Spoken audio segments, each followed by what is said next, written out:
REVan here. Thanks for checking out the channel. I got my man Mike Washington. It's early morning. We're at the Holly NMRA Spring Break Shootout, and we're going to take a good look at this Foxbody here. This is not just any Foxbody. It's the world's quickest Coyote NA. Naturally aspirated Coyote. It's 339 inches of rich grow masterpiece. It's got a stock block, stock GT350 heads, stock Cobra jet intake, some real good stuff going on the inside from Diamond Pistons, and about 17.5 to 1 compression, and runs on VP's finest Q16. It's backed by a stick shift. You got running a 4-speed right now, right? Yep, this class I raced in an NMRA's limited street. We're only allowed to run a 4-speed, but the car has run one of G-Force badass clutchless GF5Rs. Right now we just got the mundane 101A. Sorry, Leonard. Only a 4-speed. Only a 4-speed. So let's talk ET. What's the quickest it's been with this motor this weekend or in this combination? Okay, with the 4-speed, the quickest the car's ever gone is 856. That's where we went this weekend. The air was stellar mine shaft there. We were under sea level. Every lick we made, we went a 61 and a 56. When we were in outlaw trim, where the car was 100 pounds lighter and we had the 5-speed in, we went an 847. That was in the badass air up in Maryland and Thanksgiving. What's a mile an hour? In this combination with NMRA trim, it's gone 155. Outlaw trim, we've gone 157. Right now, we know the car. You're going to want to know how heavy the car is. It's not heavy at all. 25, 26. The car's a lightweight. Right now I've got 100 pounds of ballast in the car, and the car weighs 2575 with me in it. So I can be at 2475, and it's got really no carbon fiber on it. The only carbon fiber is the quarter glasses. Steel fenders, the glass doors, but everything else is steel, quarters, everything's steel.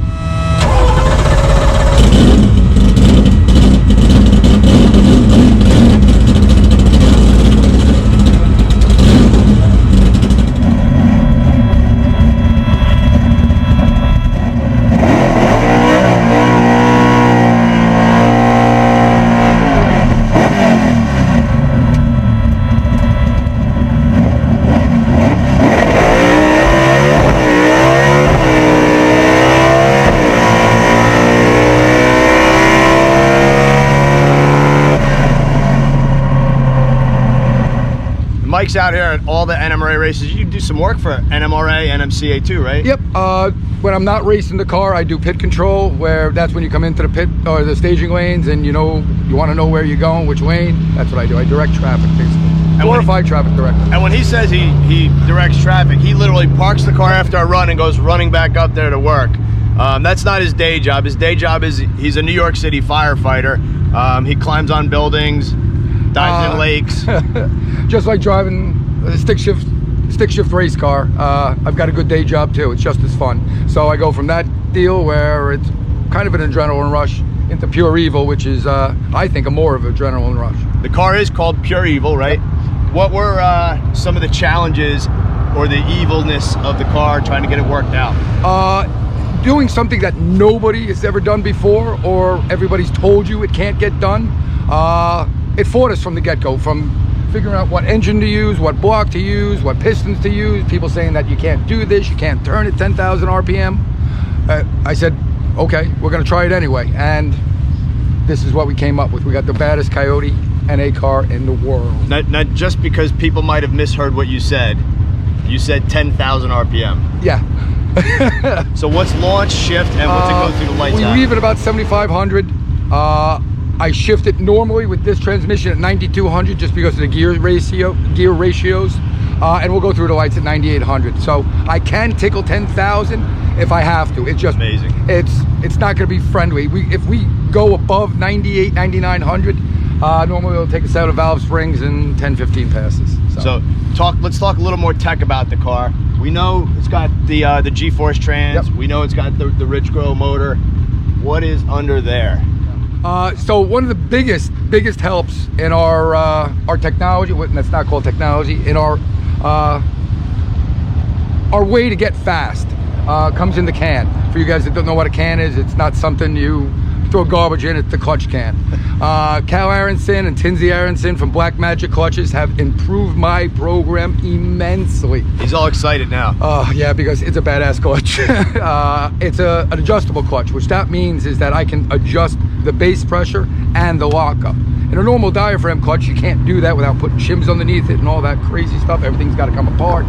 This bad boy, I take a little window down and I hang weight on it, or turn my Allen key adjuster, and I can adjust what I need to do, which makes it real easy. And with Cal's guidance, we've got this car to go a 11960 foot. If you know what a 11960 foot is, we feel, and that's all on Cal. I'm just a dummy behind the wheel, pull some gears every once in a while. What rear end? Is it 9-inch? It's got a Strange 9-inch in it.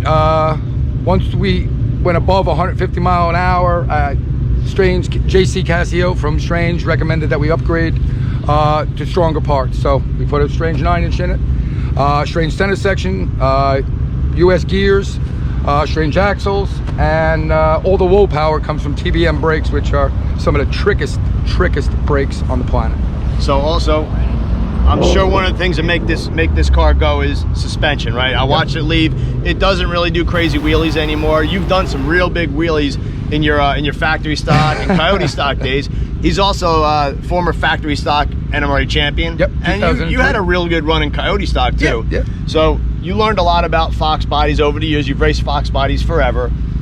What's the setup in this suspension on this car?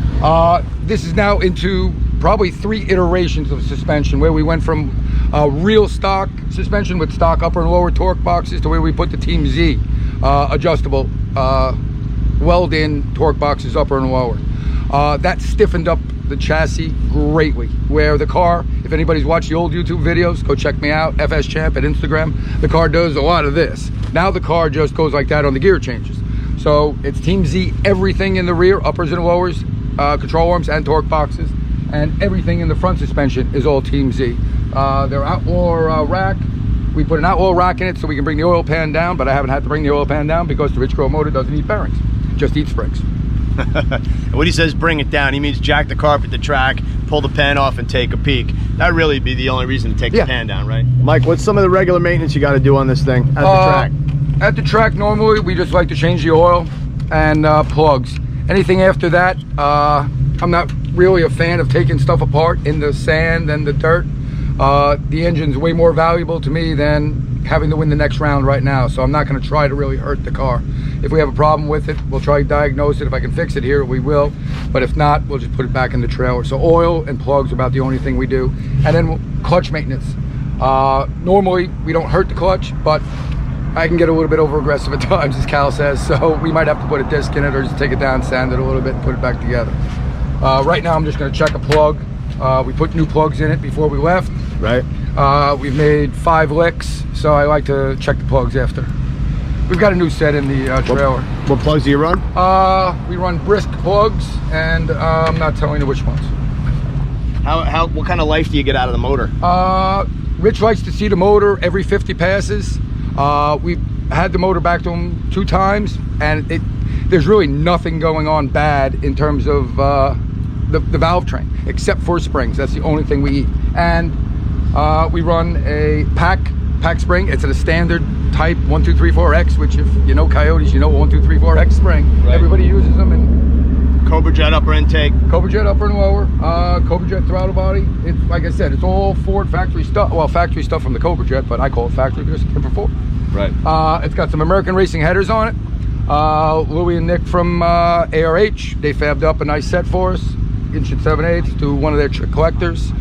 I have an aerospace vacuum pump on it, which we really never screwed around with until Al from Aerospace came up to me and they said, you could probably make some more ponies by bolting one of these things on, and he was absolutely correct. We just did an article in Race Pages magazine, if you want to read about that. We gained 15 horsepower just by bolting on a vacuum pump. That's cool. Yep. So the last thing everybody's going to want to know is, what is it like to do the burnout, and what's it like when you let this thing go on the starting line?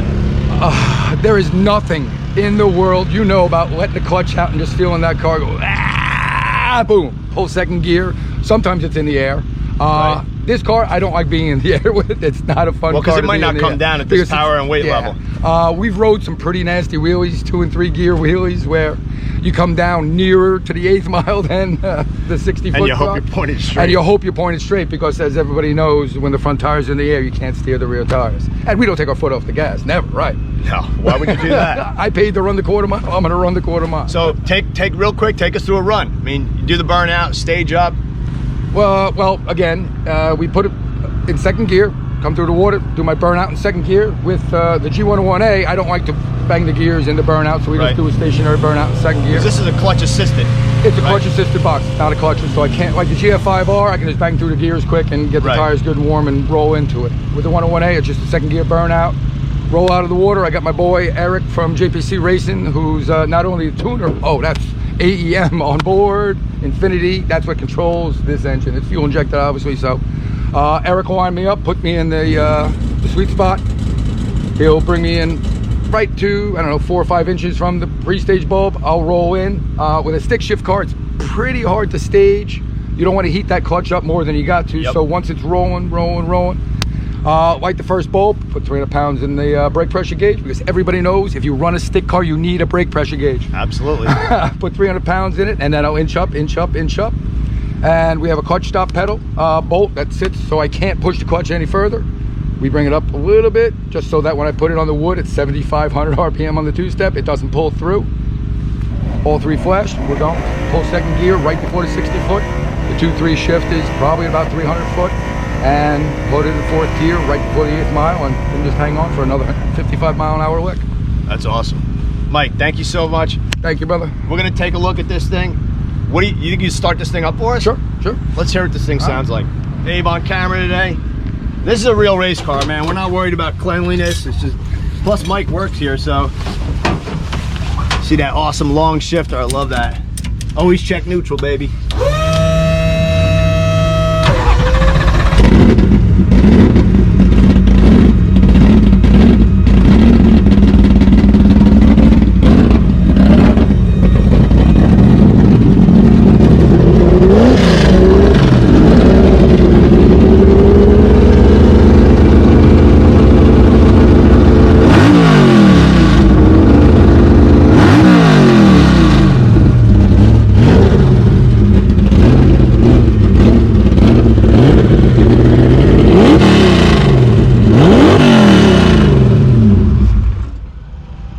Oh yeah. That's cool. Mike also knows you got an oversized radiator over there. The rules in this class state you must have an OEM radiator. So I went on the internet, Dr. Google to the rescue. As my research has shown, this is the world's smallest OEM radiator out of a 68 Mini Cooper. We welded some nice AN fittings on it, gussied it up, and now it's on the world's quickest NA Coyote. Cool looking air intake. Oh, that's what you don't want to do. You can see the air is picked up from the lower part of the fascia. She's fat. Sealed. Oh, look at that. They do look pretty fat. Might just be from idling. It's probably from idling. Just doing that little startup. Being fat means that it's got too much fuel. All the black and the carbon, just a lot of fuel. Big fat thumb in the picture. And that I'm covering the brisk. Yeah, you can see them. They're just RR15YSs. Nothing trick. Again, it's a Coyote plug. People say you need all kinds of trick stuff. Do you have to index them since you got 17-to-1 compression? Nope. When Rich built the motor, he made sure that anywhere I put the plugs in, they're not going to hit the top of the pistons. We got a nice little plug-in dent on the top of them. They're pretty sweet. I would show you the pictures of them, but then I'd have to kill you. Rich wants to know if we didn't see the top of those pistons. We're going to put it back in. So now, when it's a little rich like that and they're fat, will you obviously you're putting it back in there, so you're not too concerned? No, I'm not. I think it's just because when we idled it, it might have, it's not soaked on there or burnt on there. Like I'm with Rich all the time. The data we rely on from the AEM shows that the car is not fat going through the lights. It's probably just idle in the car. Normally we push the car, but I've been just idling the car and driving it up to the lanes. Rich is like, put some heat in it before you make a lick. Normally we make it real cold. Now that we've got a stock block again in the car, Rich likes to have some heat in the motor, so instead of letting it idle, I just drive it up there. What are some of the parameters you look at after a run? The first thing I look at is clutch versus RPM. That tells you everything. After looking at the SWIP, of course. I'll look at finish line RPM, and then we look at our steps. You watch your clutch graph go up. Because it's ratioed, it'll be on top of it, and then once you get into high gear, it should be right on top of each other. Then on the shifts, you look for tire speed or clutch bog, and then we'll go into the normal stuff: fuel pressure, oil pressure, water temperature, and then just make sure the tune's clean, air-fuel ratio. The AEM does a real good job of correcting. Right now, we're about 2% correction if it's bad. So we've been dead nuts on under 1% our tune. So Eric's done a real good job with the tune on this motor, and I couldn't say enough about his capabilities. So we're gonna put the valve cover back on, and about 10:30 this morning, we're gonna try and send it.